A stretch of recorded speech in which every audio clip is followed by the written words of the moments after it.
Tape marker, action.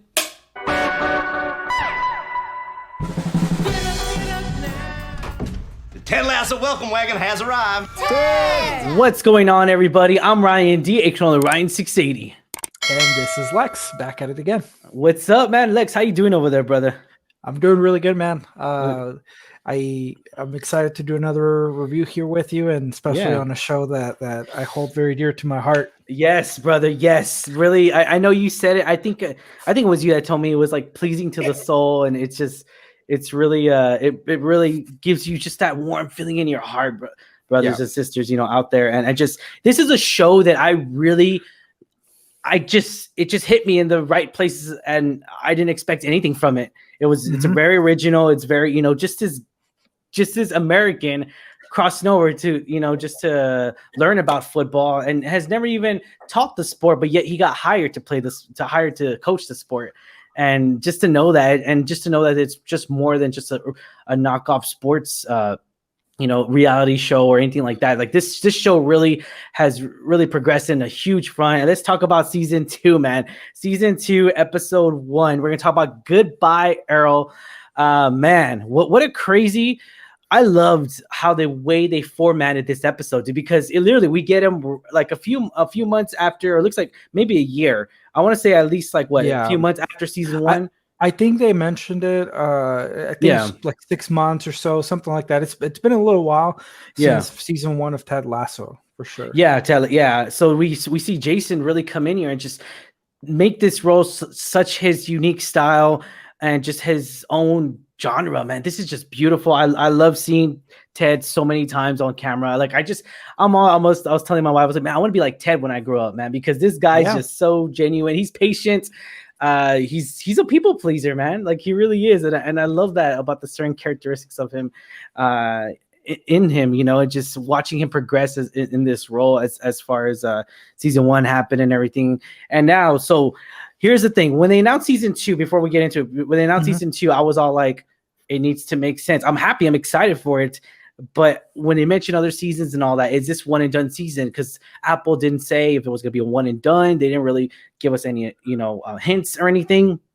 I mean, they did leave it not really open season 1, I would say, right? Season 1 wasn't really open. They had a cliffhanger almost like they. But it wasn't like these dramatic shows where like the murder which that's what I loved about it, because it was just like if it was one season, you would have been happy for it, but you would have been sad that it's just one season. I actually wouldn't have. I disagree. I needed to see season 2 just because of how in love I became with the show. But the difference is I did watch it.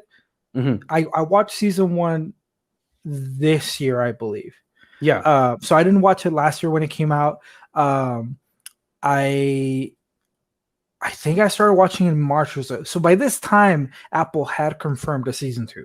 Okay. Right. So there's the difference. I think you might have seen it earlier on when it first released. So at the time there was little understanding. In the beginning. I think you're right, because towards the end they did announce towards the end of the season, or at least middle of the season. But in the beginning though, I was just like, what the heck is this show? You see Jason's some mustache in here. You just see him just like, it's just casual. I loved it. It felt genuine. It felt very heartful.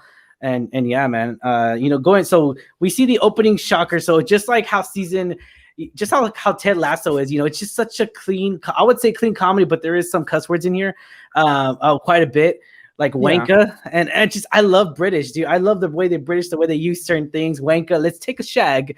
There's certain things that we don't use. Instead of we use the F word. So it's just like, it sounds better their way. I mean, and the thing is, like, in this particular show, right, as an American crosses over the big pond per se, right? And he's adapting to the British culture, not only from a just a civilian standpoint, but also like a professional football coach. To an extent, we are Ted Lasso as the audience, embracing and adapting to the culture, the British culture that's portrayed in the show, at least, right? So it's funny how, like, even to him, like, some things are outsiders, and the show keeps playing that role, and Ted Lasso uses American references, and a lot of American references. I mean, that's all he uses. And his team and the people around him don't understand it the same way that they do, British stuff and have, cultural customs and stuff like that. And Ted Lasso's an outsider, but Ted Lasso never really becomes alienated by it. And I think as an audience, we don't either. Like it's just fun, and it's comedic, and it all flows very nicely into what the show is. Hell yes, brother. Hell yeah. Preach that. And we go into this first episode it carries that momentum, man. It's weird, man. It's almost felt like this show has not ended.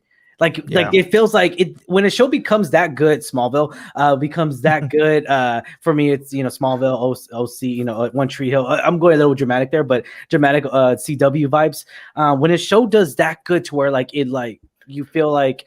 I mean, obviously back then it was very different because now we have to wait, a certain amount of time. We still wait, but not as long. It doesn't feel that long, but so you get into it and just like you get back into this whole world of in England and you're just stuck in it and you're so happy to be there, man. It's great to see. It's great to see the different characters. It's great to see Juno Temple, which plays Jones, Keely. Yeah. Well, and she's one of my favorite characters, by the way. Dude, I mean, there's a lot of. I don't know if you know. Here. So, side little note. She's actually in Dark Knight Rises. Yeah. She's, you did. Okay, cool. Right. Bro, I know all this. Oh, no, just kidding. I'm a fan of Juno Temple, but I remember I hadn't seen her work in a while. But the moment I saw her in the show, I was like. I was like, the last thing I remember seeing of her, I'm sure it's not the last thing she did, but I was like, she was in Dark Knight Rises and she was Anne Hathaway's or Catwoman's friend. Last time I saw her was Black Mass, which was Johnny Depp as the mob gangster. She wasn't that. She played the prostitute, or she played the dumb daughter.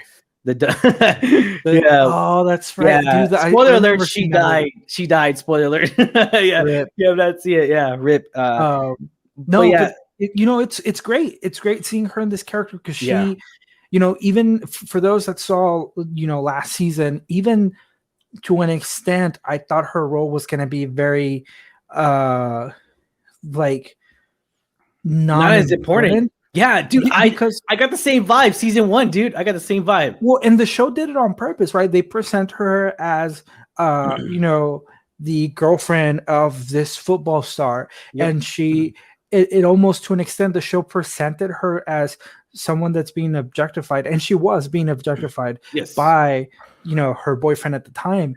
But the show did, Jamie, and the show did and I know this is almost like a recap of season 1, but the show did such a good job from the get-go making you fall in love with Ted, because he was the one who never really cared about that, and he actually was one of the first person amongst the team to humanize her by covering a nude photo of her in the locker room. Right. So it's just those little moments where you're buying into Ted, and then when you see Keely's true self, right, near Ted, and how friendly she is and how nice she is, it was a good evolution. And in this season, she plays a much bigger role, right? It's picking up to where she left off in the last season, but she plays a much bigger role. She's much less of an.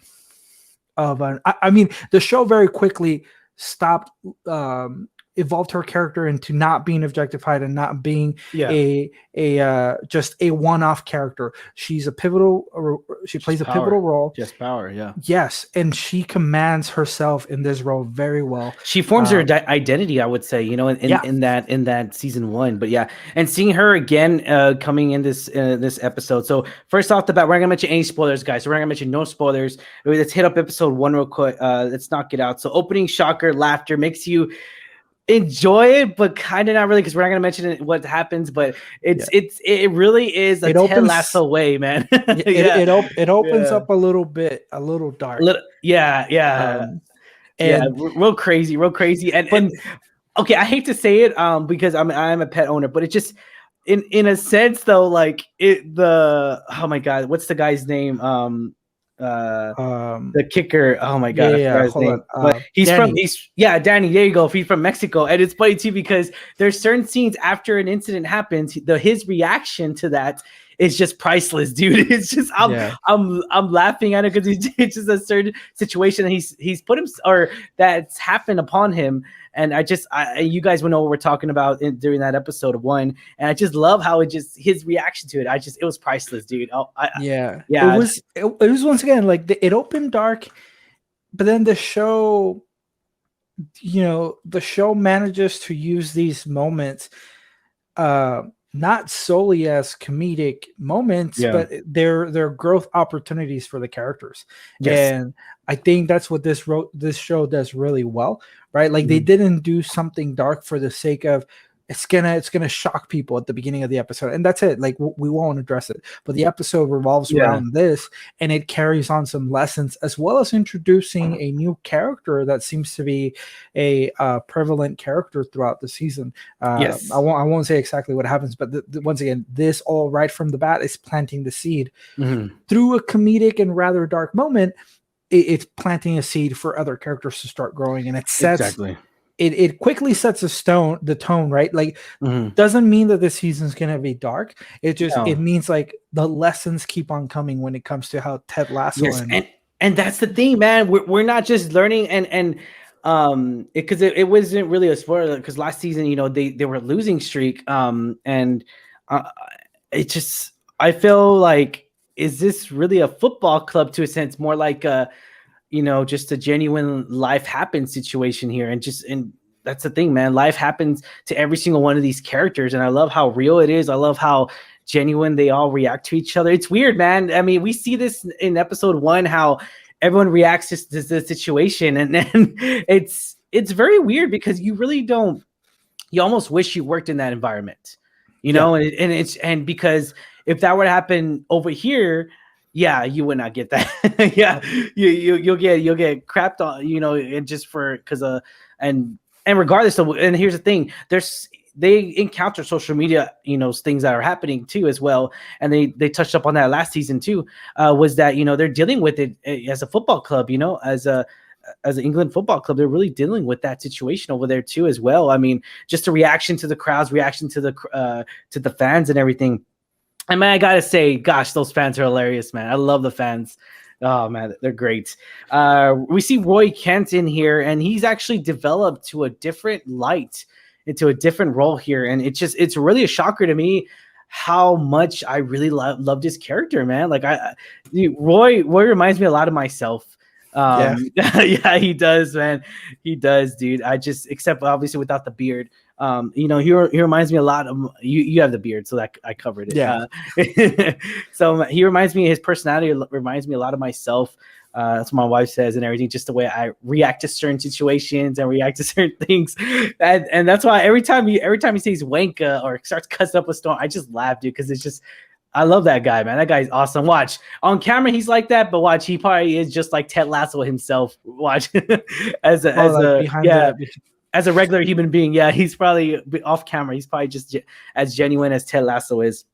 The story really progresses here. We see it carries that same chemistry in first episode 1. Once again, we're not gonna mention spoilers, so it just really carries up that same chemistry that we've seen and we saw on last season, man. Dude, this is just a mind-blowing show. I did not see this coming to where they could really capture the same heartfulness of just being in a part of the football club, because again, you said it already, we're still seeing Ted Lasso's eyes, man. All the references, even when he mentions past, everything. So whenever someone's asking him a question, he's all, well, he starts doing this story here, and I love how he really touches up on these life situations that we really don't forget. It's not that we forget. It's in the back of our minds, the ones we've lost, the ones we've, the loved ones we've lost. And it touches up so much on that to where it captures Jason Sudeikis just does a phenomenal job as far as the emotional aspect and carrying that emotional aspect through his scenes, man. Because when he gets that camera close up on him, dude, I don't know what this guy does, man. I don't know if he just has I don't know, man. He's on camera on steroids. It's just he does so well on camera on those close up scenes, and yeah, he's just phenomenal, man. What'd you think of Jason in this first episode? I mean, he does such a really good job. He's a very lovable character. It seems genuine. There's a reason why he won a lot of awards last year, right? Yeah. The show took everyone by surprise, even people that are not into football. You don't have to be into football to like this show. Like this character. I didn't even know. I didn't watch a trailer. I didn't watch nothing. So I went in. Yeah. I think I started watching because I saw that he got an award, but it's been a show that I had been wanting to tune in, but without seeing the trailer, I just thought it was going to be a generic sports, generic sports show. And the moment I saw that it's an American football coach that gets put onto a soccer, like it's just the pitch in itself, like it's very interesting, and very different. And the lessons, like it just seems like life lessons, man. Ted Lasso, the character is so easy to love by us, the audience. Like, imagine how much Jason Sudeikis like loves this character, for him to portray it, for him to be the one responsible to put these emotions through and to teach these lessons to people. I mean, that goes in part to the people developing the script as well, right? But it's just, once again, if Jason Sudeikis did not love this character, it wouldn't transfer as well. So I really appreciate the team putting Ted Lasso together as a team.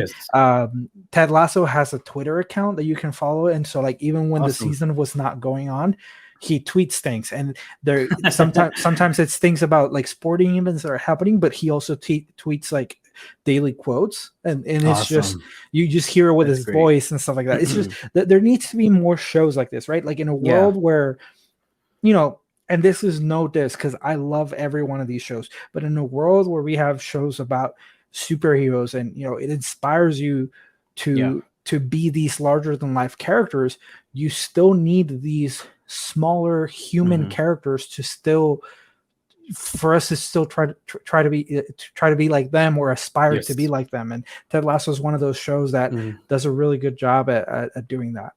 Yes, man, 100%. I totally agree with you there.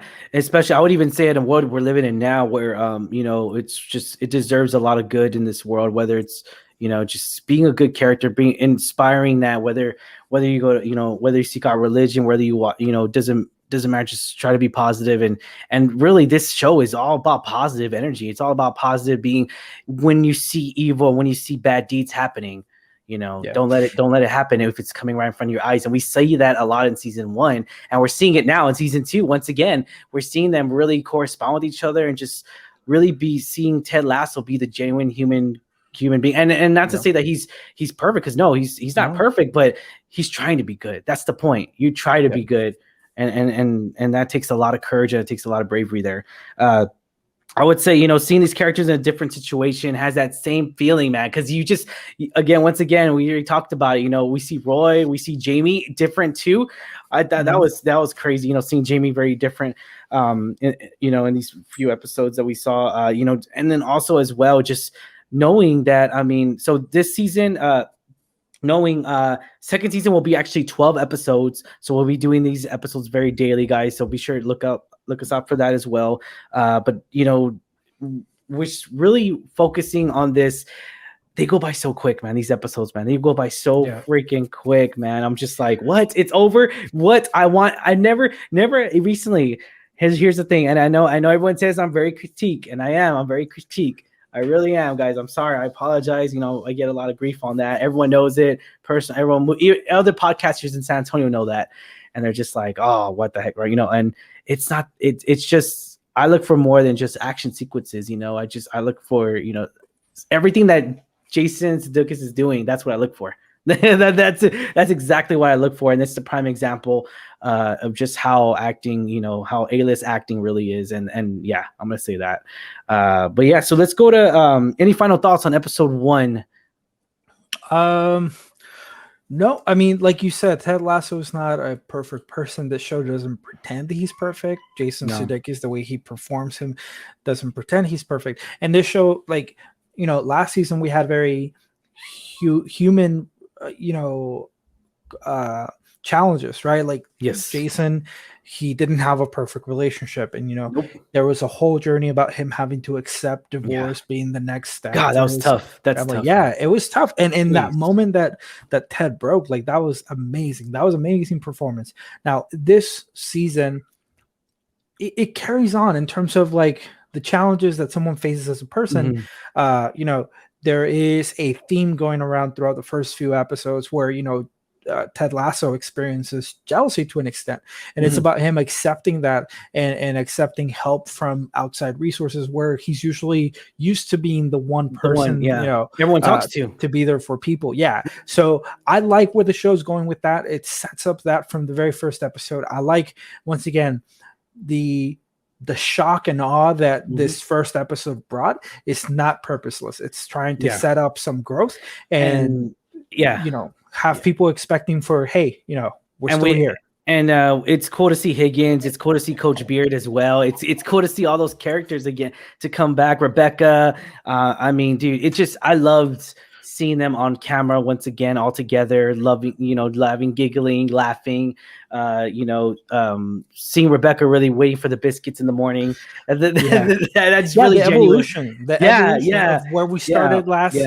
Rebecca, I mean, this happened last season. The character development of seeing them, how she got used. Now she's used to it she expects it now. It's funny. I know this is I was just gonna say, there's a new character who Ted takes a similar approach, and there's even a small conversation of Ted telling Rebecca like, she didn't accept this and this and that, and like, oh, what a monster. So in this episode 1, it's very different, I guess. It ends on a very high note. It really does on this episode, but we'll talk about that on well, you know what, let's go ahead and talk about it. So it does end on a high note once again. We're gonna spoiler, so it does end up, but I don't know if it's really a major spoiler, but I'm gonna go ahead and say it ends up, the team actually, because of the situation that happened in the beginning of this episode, it really struck the team very hard and very, as far as chemistry, because it's funny, because all the stuff they mentioned, dude, all the stuff that Ted Lasso's mentioning along with Coach Beard, it's true, man. Like you have to have the whole team in one page and really making sure everyone's on the same level of commitment, same level of intensity, same level of just, chemistry, laughing, giggling, just everyone needs to be on that same level, and it has to really trust each other, because when it comes down to it, all those feelings, emotions land him into trusting each other's teammates. And that's the beauty of this sport. And that's the beauty of any sport, when you have to rely on teammates. So furthermore into that, they do actually hire a therapist, which is very different. I would say very different. I did not expect that whatsoever. And I didn't even know that was a thing. Higgins mentioned it, and I was all like, what the heck? But may I go on and say too that Nathan, he's very different from season 1, man. Oh my God, he's very different. And I don't know if it's in a good way or a bad way at this point. We're not going to mention again that when that wasn't really, I wouldn't say that's the major spoiler, but of that episode, but obviously letting you know where everyone's at, that's really a spoiler, but yeah. All right. Any final thoughts on episode 1, Lex? No. Okay. Once again, a very enjoyable episode. Very enjoyable. Super excited. I'm super opening excited. Shocker. Opening shocker. If you were to rate this episode, would you rate it? 1 out of 10, 10 being the highest. I think this was a 9 for me. Dude, brother. We never been on the same score ever, and we never have. I'll be honest with you, because we're totally different. I'm very picky. My wife likes to say that. I'm gonna do a 9, brother. I'm gonna do a 9 with you, man. See, man, this is a show where we could really stay on the same page. I never thought that would happen, because you give high ratings, dude. You give high ratings, man. But no, it was a 9 for me. All right, let's get started to episode 2, ladies and gentlemen. Episode 2, where you're talking about lavender, guys. Let's get right to it, ladies and gentlemen. Let's talk about this episode, man. Different. We see a different turnabout on progress from season 1. We see more people stuck in these situations here. Again, we're not going to mention spoilers, so you don't have to worry about that. We're not going to mention any major spoilers. And to see, we see even Higgins, we see Rebecca, we see these different people coming together once again, just like on episode 1, and to see really, we see Jamie in here, and Jamie is a character. He pretty much, I would say this is Jamie's episode. And you think so? Wait, was this the one? Well, yeah. I think what's half his episode. Yeah, well, because he plays a big role in the next two. But yeah, no, I would say like it focused on where he's at. The most. Exactly. Yeah. So we see really. I would say I would say this is Roy and Jamie's episode. I'll say that. Yeah. I would say that. And it's awesome because, like, once again, dude, I love Roy, man. I love seeing that wanka on camera. I love seeing, hey man, if you're watching this, I'm sorry, bro, but I will call you a wanka because you're great, man. I love you, man. It's just you're such a great character. I fell in love with you right away. And just to see him really when he came on camera, there's this one scene, everyone will know what I'm talking about, one scene where close-up scene. And I don't know why, I just love their close-up scenes. They're just so, I don't know, just done very, it's just not the close-up scene, it's just how the actor comes in straight away with his like snap. He's in character, and I feel like that's the way it runs on set. But knowing going into it, I was just like, oh dude, like you kind of really figure where he's at. Like when he comes on camera, it's like he starts, yelling up a storm, and it's just, I would say his situation is a little bit predictable because I called it, but I love that because it was just like, dude, like it's love seeing him once again on camera. I'm going to say it over and over again. Man, it's love to see Roy back in there and to see him do something very different as well. We see him really progress as far as not talking about his emotions to talking about his feelings, dude. Like this guy has changed so much, man. Like he would not talk about his emotions whatsoever. I would even say Keely even helped him out on this too as well, because we see their relationship together in season 1, and we see him again in this relationship in season 2, and we see her really being just she went from, like you already said, like an objectifying woman to because Jamie did that to her, and to being her own independent woman. And I love that. I love her character in here, man. My wife loves her character in here. I would say season 1, even we're mentioning, I know I keep going back, but season 1, I guess the only character I really hated was Jamie because the way he was treating everybody. But we see that really come down to it because he's stuck in a situation where he put himself there. He really did. He put himself there by being a selfish prick. And I'm going to take the words out of Roy's mouth, prick, and I won't say the other words, but yeah. What'd you think of episode 2, Lex Lavender, man, right off the bat? Yeah, no, it was a really good episode. I myself, all the characters you care about them to an extent, like every single one of them, right? Yeah. And that includes Jamie, who for a good part of season 1, I just hated him. And that's just, I mean, you're meant to.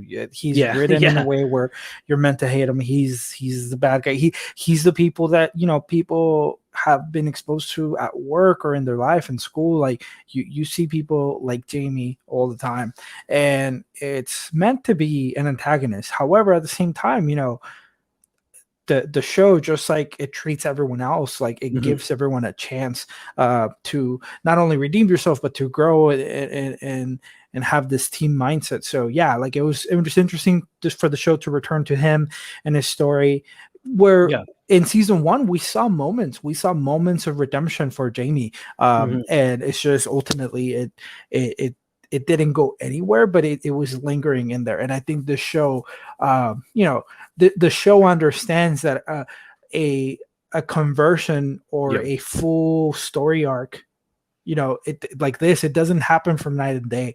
And so they're taking their time with it. They're allowing for the audience as well to become adjusted to, okay, well, let's see where this story goes with this character that for the most part everyone hates. And it was nice. And you got that right. Even Roy, like you said, that he has a huge following. Yes. Audiences love him, but there's still flaws to Roy himself. But to see someone that is used to being isolated and doesn't share emotions, to see that, we see his jealousy still there though. Roy's still jealous on certain things. We see that in this episode too. I mean, he has pride. He's affected by a lot of the emotions that people do on a daily basis. It's just about how he overcomes it. And and the thing is, like, just like Jamie, he's not night and day. He's growing and he's opening up about certain things. Greatly part because of Keely and his relationship with her.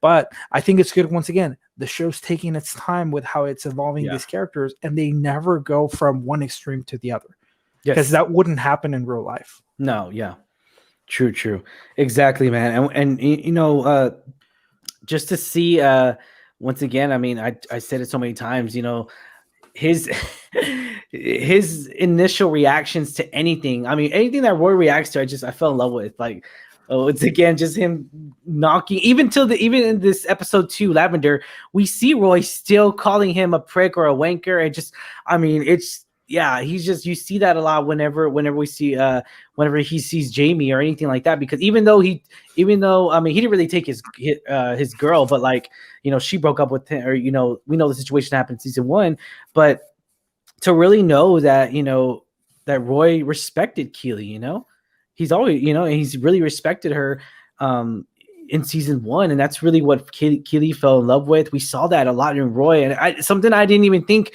you know, to be honest, I did not think Roy was gonna be a good, this important character, this good of a character in season 1, because halfway through the season, I would say midway, I was all like, what the heck? Like, I thought he would have been gone. Jimmy would have found a way to kick him out or something, or just, I thought he was gonna plant steroids, or this whole like thing was gonna, you know, to where he gets disqualified or something.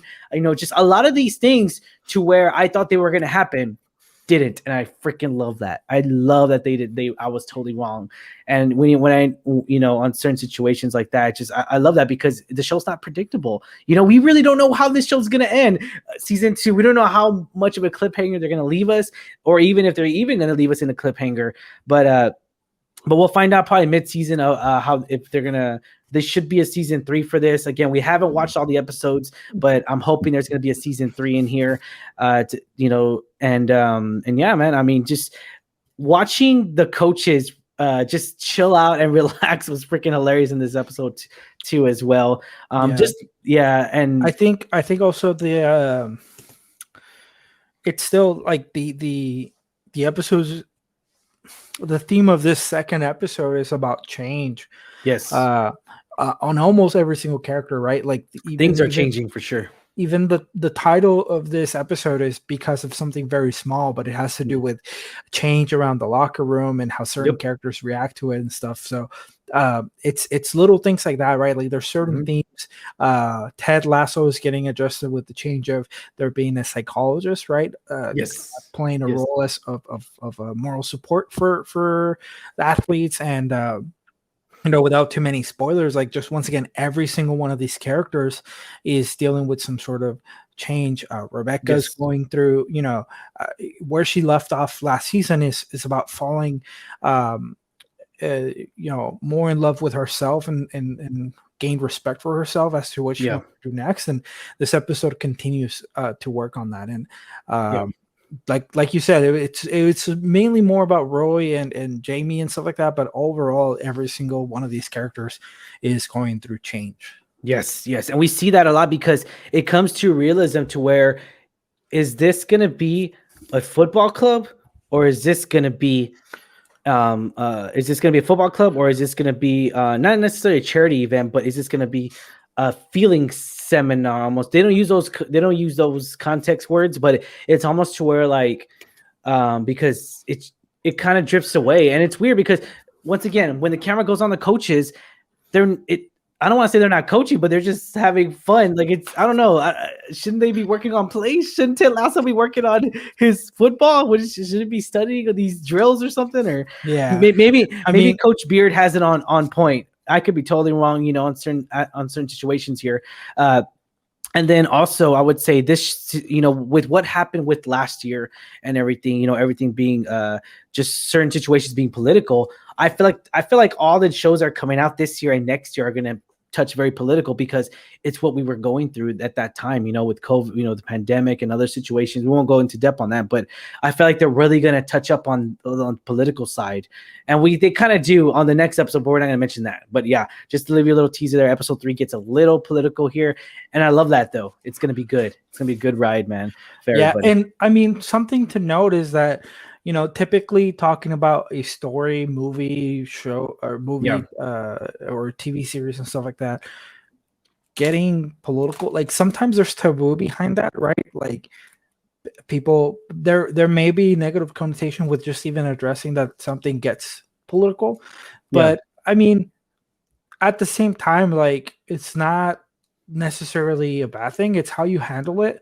Yeah. And I mean, I love political things because you know why? It gets the conversation started and it gets your point of opinion across, because that's I agree with you there. You said it already. It's just how you approach it, and how you talk, how the tone and everything, because you can't be close-minded on things, because what it is, it's a discussion to where both of you might be right in the long run. But what are you gonna say in that run, in that run of words? What are you going to say to where in the end you're like, oh crap, we agree on the same thing, but we just see it on, we agree on two different situations and they're both the same, that we both have the same answer, but we just see it in different, different point of views. And that's the thing about politics, it just, but we won't get too much into that, but I totally agree with you there, man. Yeah. And I only said that to ensure that the audience it's not what you think it is. Yeah. And it's not in the negative connotation. It's just, it addresses themes of the world, right? Yes. But it does it in such a way where athletes deal with. Yeah. It's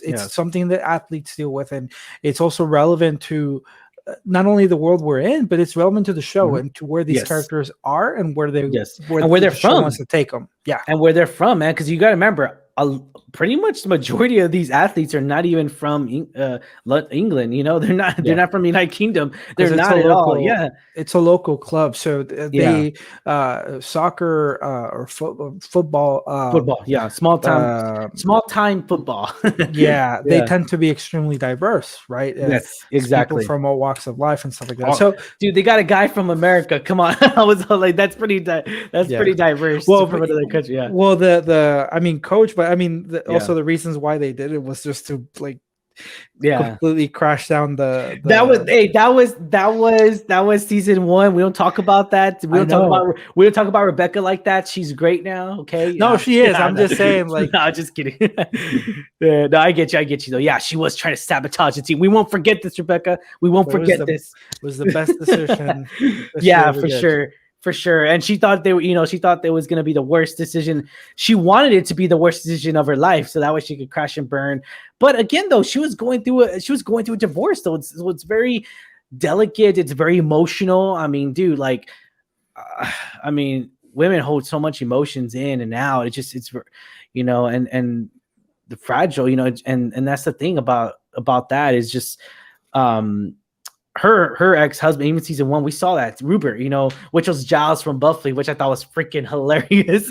Oh my god, Giles from Buffy, man, Buffy the Vampire Slayer. But just to see that, I was rooting for her the whole time, dude. Whenever Rupert first came in the camera on season 1, I was rooting for her.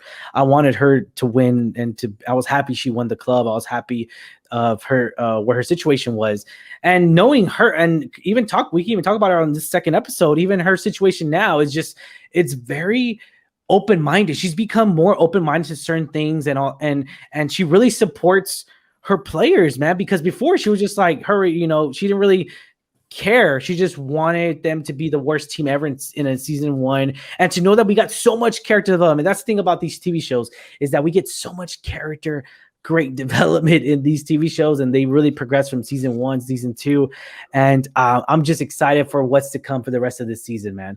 I'm real excited. Any final thoughts, Lex, on episode 2, Lavender?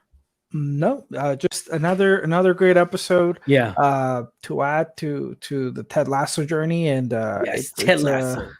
It's a great one, man. I think I'm sure we'll give the ratings here shortly, but it's just as good. It's just as good as any. Yeah. Like, this is one of the most consistent shows that I've ever seen, where it recently keeps, like it keeps getting better. You keep learning. It's just very little shows make the audience grow with the characters. Yes, and, man, dude. Yes, it makes you want to, it makes you want to just be a better person, really, when we see Ted. Absolutely. It really does. Let's go to ratings. Lex, what's your rating of this episode 2, man? This one I want to keep it at a 9 as well. Okay. This one in particular, yeah. I'm gonna do 9.2. 9.2. Okay, yeah, I'm gonna do 9.2. You know what? Not screw. I'm gonna do 9.4. 9.4 because my boy Roy, man. My boy Roy. Oh yeah, that's right. Yeah, he's your Roy, favorite man. character. Yeah, he's one. Yeah, I don't know, dude. And we'll talk about that at the end of this season too. We're gonna mention guys as well. Or put on the comments down below. Who's your favorite character? What did you love about this season? What did you love about this episode? Let us know in the comments down below, man, because we want to hear your thoughts and your comments. We want to go back and forth, be like, no, this is our favorite character. This is our favorite character, and have a great, fun debate of just comparing each other to what we love about these characters. But yeah, I'm so excited. Are you excited to see the rest of these episodes? Yeah, man. Awesome. I can't wait. I'm super stoked, and I just like at this point, like I'm already looking forward to season 3, season 4. Like it's just like that. Yeah, if it's not been confirmed yet, but yes, it will. I mean, it got so many awards. We'll find out. I'm sure it will, but it's not confirmed yet. I hope so. I hope it never ends. But all right, guys. If you have not already, hit that subscribe button, give us a thumbs up, like a review, everybody. As always, I am your host, Ryan D. You can Ryan 680. And this was Lex. Thank you very much, guys. Peace, baby. Catch y'all later, guys. Stay classy, San Antonio. Thanks for talking TV shows with us. Latest.